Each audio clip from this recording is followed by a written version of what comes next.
One thing that you will notice about everyone that is a part of this woke right group is that they all have America first, and then they have in the bio, Christ is king. This is very standard. You'll see this in every single bio of these people, and it makes it sound like, you know what, they're Christians, they believe in God, they're doing the right thing in some way, but the reality is that it couldn't be further from the truth. So Nick Fuentes put up a video very recently from a stream that was clipped out where he's telling people that you should not read the Bible.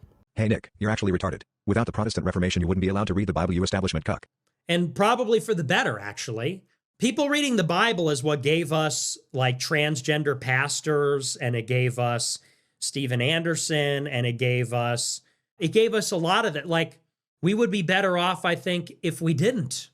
And I think we'd be better off if we didn't, if we received instruction from the clerics. Formidable Youth sent $27. The minorities. This is where we get like liberals saying, but the Bible says neither Jew nor Greek, but the Bible says, this is where you get liberals using it against us. Formidable Youth sent $27. We need some Formidable Catholic Youth sent $27. gatekeepers. First group chat I was ever in.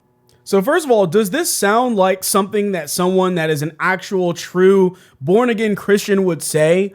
Well, the reality is that all of these people kind of subscribe to this because they put in the bio saying Christ is king. They say this all the time as this defense. And I've said this before, but the reality is that they use this as a shield to say, I believe in God too. I'm a Christian. Therefore, you cannot come at me. You cannot say anything against me. But the reality is that they don't actually believe that whatsoever. The truth is Nick Fuentes is actually a Catholic, which if anybody knows anything about Catholicism knows that that is very different than Christianity in many very key areas, right? I mean, just one of the many things is that Catholics oftentimes are confessing to a person, a man, instead of Jesus being the actual intercessor between us and God that Christians, evangelical Christians, actually believe. And I've always said that these people are using this as a shield to try and pretend as if they are in some way holier than thou, as in some way that their crusade is backed by God, but they're not. I mean, we've seen the clips that Nick Fuentes has put out there where he's talking about being a Nazi, where he literally puts out tweets saying Team Hitler,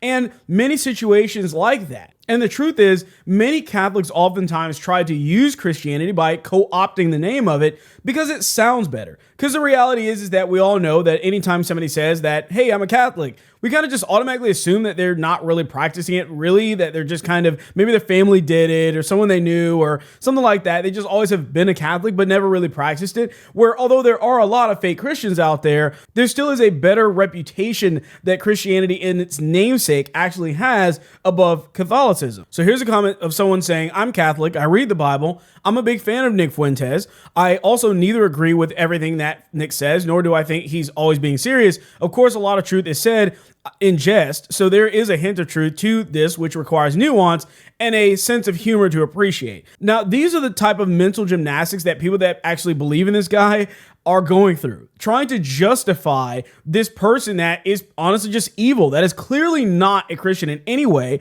and just saying, oh, it's just some joke. They're saying it in jest. It requires some sense of humor. If you're a real Christian, why in the world would you tell people not to read the actual Bible? And his justification, by the way, behind this is ridiculous at best because he's saying these people have used it against us, that all of a sudden that means that we should not even bother reading it at all, when the opposite is actually true. If people are using the words of the Bible out of context against us, we need to actually read it so we know what the full context is. Remember, there is no harm in actually reading the actual Bible. It is your journey with God that is going to specifically decide whether you're going to heaven or hell anyways. In addition to that, I'm sure many of you have seen movies and shows where you see a preacher that is using and warping the Bible out of context to deceive a group of followers that don't have a Bible themselves and can't verify the context by which he's actually quoting. And they use that to deceive people and lead them astray. This has happened through the centuries, but at no point would we say that we should stop reading the Bible as a result of people simply misusing it. And of course, this one kind of brings up that exact point where this guy says,